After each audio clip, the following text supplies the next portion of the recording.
I'm really honoured to be joined on the Crispin Flintoff show for the second time this year by Pastor Munther Isaac from the Bethlehem, the Bethlehem Bible College. He's also the pastor in Bethlehem, and notably did a sermon Christmas last year that went viral, and has come to London as well. And it was good to see you. Just to say, it was good to see you in London on a cold day. And thank you for agreeing to speak again, Pastor Munther. Thank you. Thank you for having me. Now, I wanted to ask you some questions about what's going on, but the thing that I saw on your Twitter feed this week was that Archbishop Justin Welby had visited Bethlehem, and there's a picture of you with him there. We spoke last time about your coming to talk to him and meet him and stuff. How was your meeting with him in Bethlehem? It was a good meeting in terms of the things we talked about, the honesty, the genuineness of his concern. We had very candid conversations about the situation on the ground. I think he has a very clear grip of what's happening, and he's beginning to see the impact on the ground of the annexation policies on Israel. He definitely understands what's happening in Gaza because of the hospital, Al-Ahli Hospital, which is run by the Anglican Diocese in Jerusalem. So he came in solidarity. He came to listen. He came to learn more. It was, some might have wondered this was pre-arranged, some weeks in advance. And he came to show support and solidarity. And of course, from our side, as always, we continue to ask for stronger positions, that the church continues to raise awareness and that the voice of the church matters. We need to speak with clarity about what's happening on the ground. Whenever church leaders of such caliber visit us, we're grateful because that enable us to, amplify our voices, and they see with their own eyes. It's one thing to hear and read about what's happening, for example, in the West Bank. It's another, like when I accompanied him to meet two Palestinian Christian families who live in their lands, which is under threat of being confiscated. Some were even expelled from the land. So to see that firsthand, to see how they resist non-violently, to see how they have roots and that they insist we will not leave our land, and then see the settlers surround those lands, it was powerful. And I think it left a strong impact. Is it? I mean, I haven't visited, but is it something you can't miss if you visit the West Bank? You can't miss the Israeli oppression, repression. Is it something you just can't ignore? You can't miss it. Everything around you shouts apartheid and oppression and discrimination. The checkpoints, the wall. You look at the Israeli Jewish settlements, well organized, rich, green areas, and the Palestinian areas are, all compounded, surrounded, cannot expand. But yeah, it's very obvious. Everything really screams. And then as I said, the checkpoints. The fact that we showed him, this is, for example, you see, we're going to this piece of land, but because we cannot drive there, because it's Israeli controlled roads, we have to go all the way around 40 minutes drive just to get there, even though in normal circumstances, it should take us 5-10 minutes. You drive on roads and you see next to you another road for the Jewish settlers, and then this is your road. I mean, as I said, apartheid screams to you when you visit, especially some areas in the West Bank outside of the city. Can I ask you just another one on that? I mean, if people visit Israel, will they be able to not see apartheid? Is it possible to be blind to what's happening if you visit Israel? If you choose to stay on the Israeli side, then yes. And that's one of the challenges we have with before, of course, the war, the thousands upon thousands of pilgrims who visit, who spend most of 90% of their time, if not more, on the Israeli side.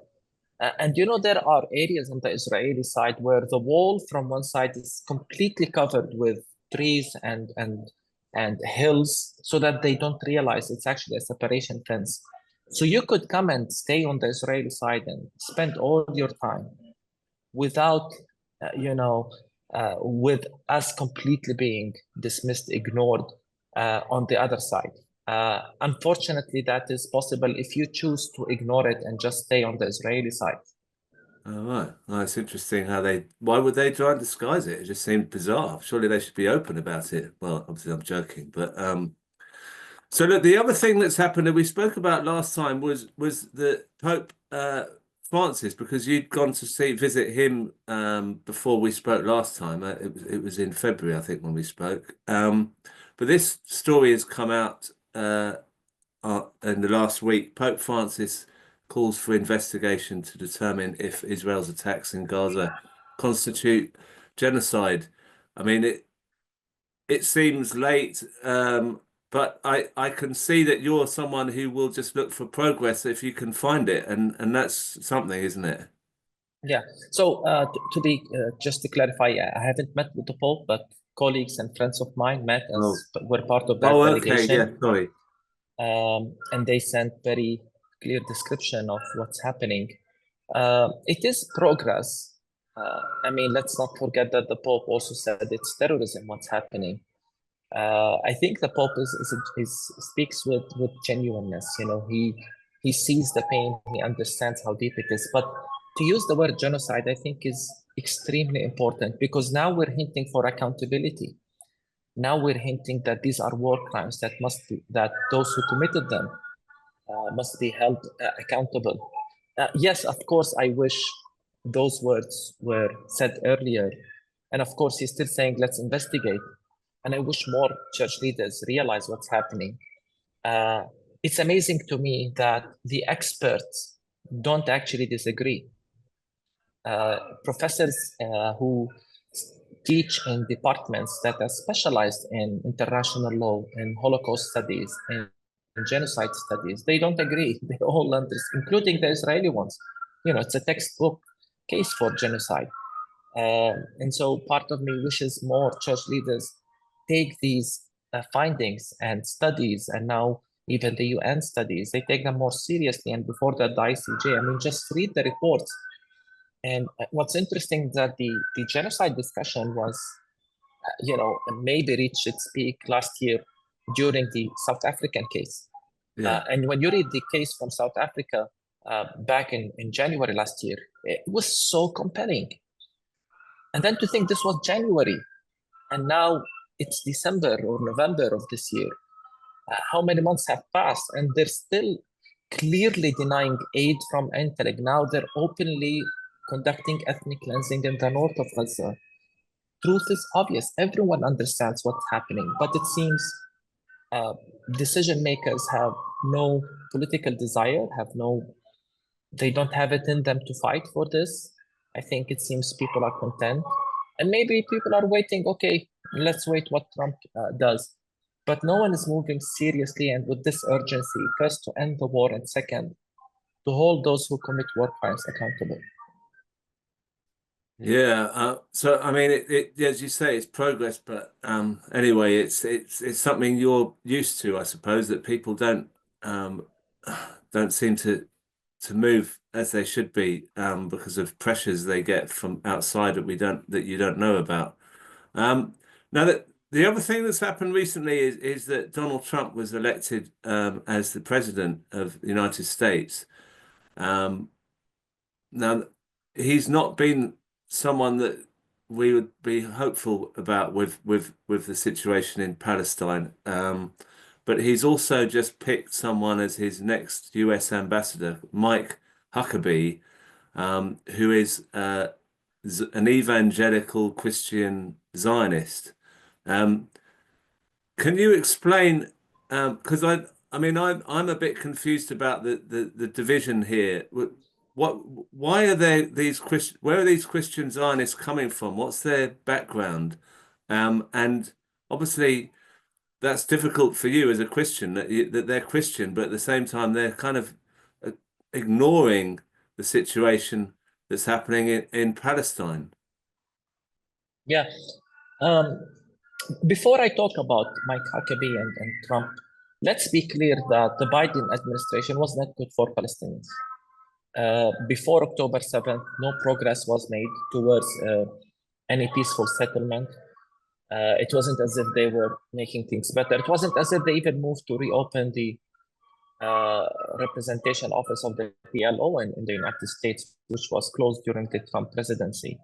And then there was the genocide. So I think many times there is this assumption that one side is better than the other. Let's be honest, and let's not pretend that the Democrats were better to Palestinians. I think it's part of a policy. Israel serves the interest of the United States. This is what everyone agrees on. It's a bipartisan support to Israel.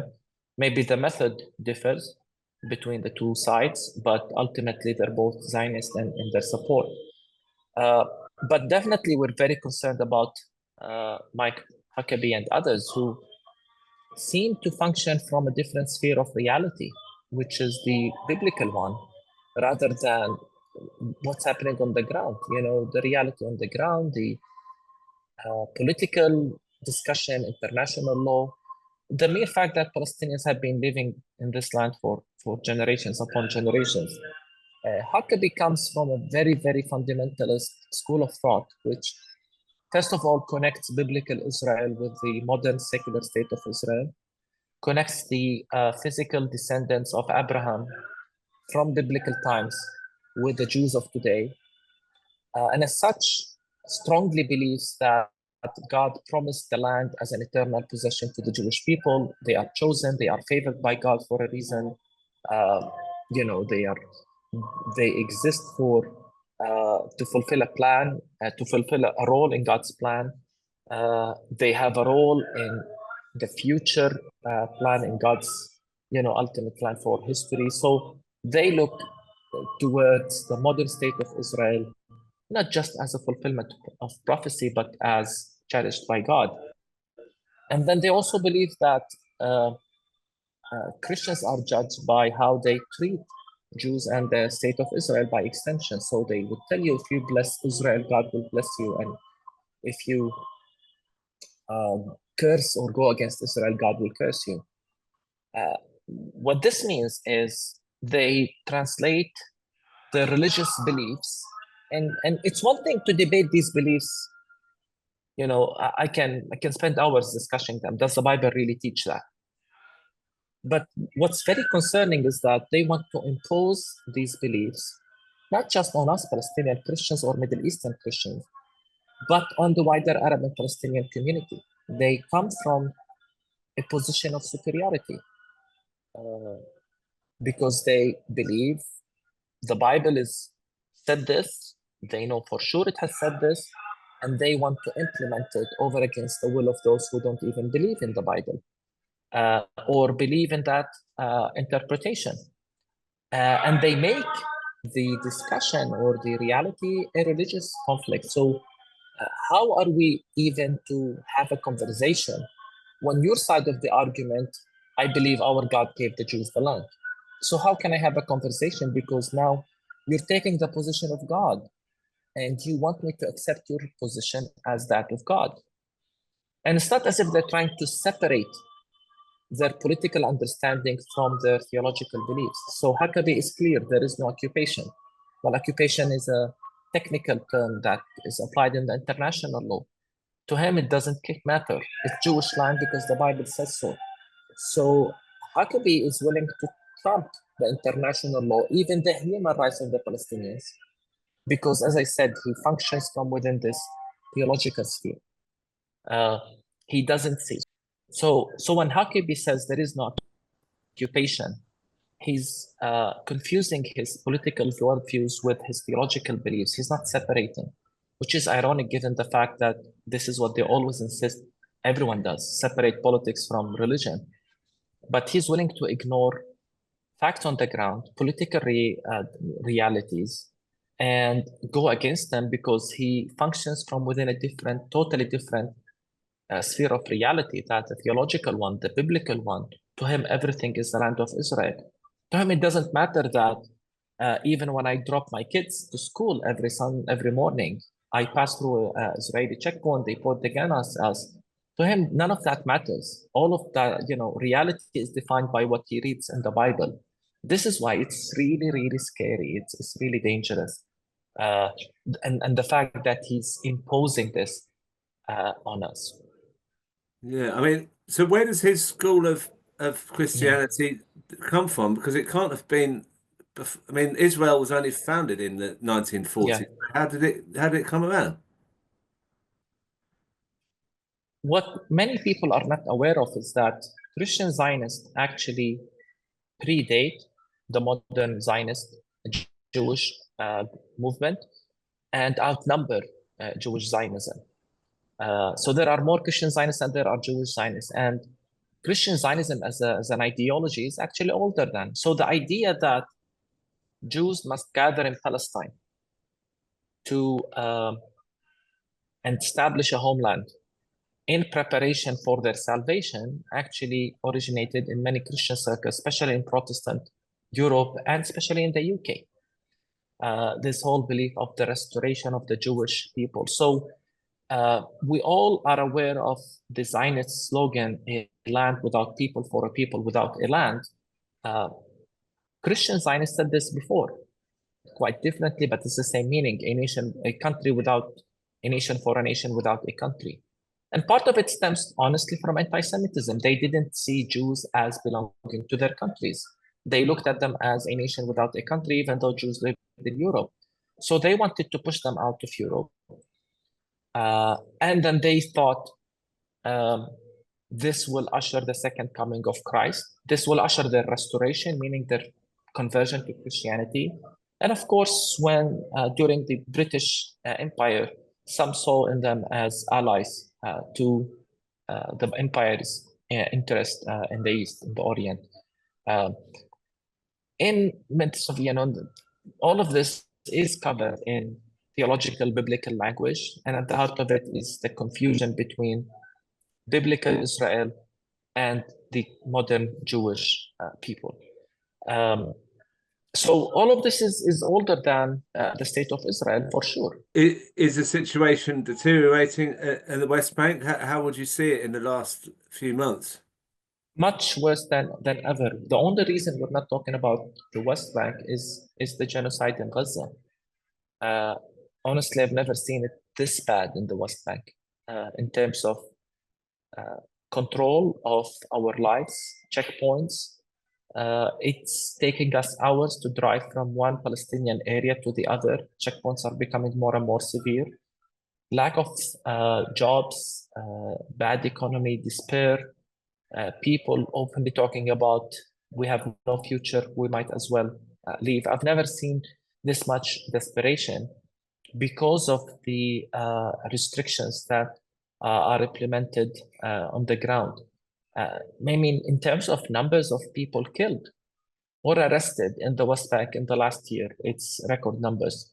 Again, we're not talking about any of this because it's nothing in comparison to the genocide in Gaza. I mean, all you need to know is that when South Africans and some were with us last year visit our land, they tell us this is far worse than the apartheid we've lived in terms of the discrimination and oppression.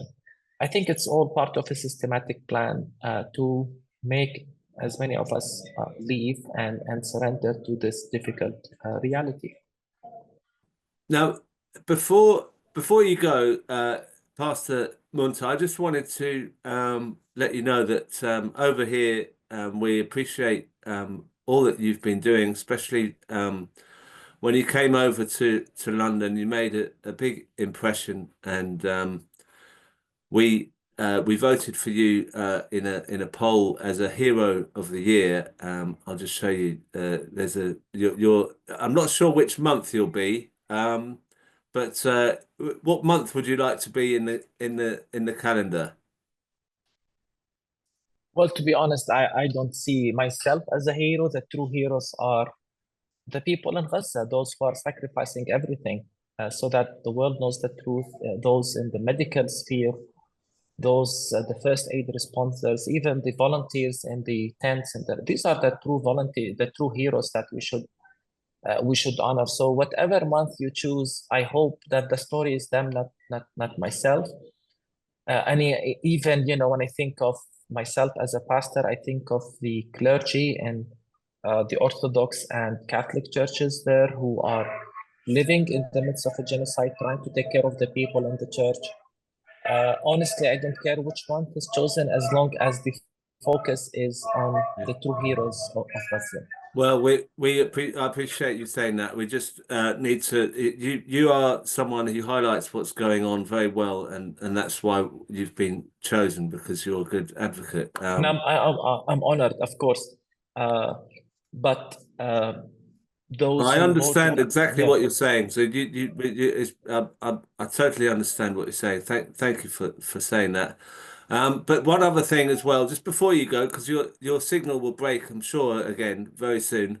You have a book out, Christ in the Rubble. Could you tell us about the book? Yes, the book is about the genocide and how I viewed it from my position as a leader of faith, as a man of faith here in Bethlehem. The story of the Christ in the Rubble manger, which captured the imagination of the world. The story of the sermon that was heard by tens of millions around the world. What I wanted to say, and really why this is a genocide, and how the church and people of faith in general must respond when a genocide takes place in the name of the Bible. That's why the book is called, Christ in the Rubble, but then Faith, the Bible, and the Genocide in Gaza. I really poured myself into this book, and also made sure to include a lot of the stories behind the talks I gave, the sermons I gave, the people we talked to on the ground.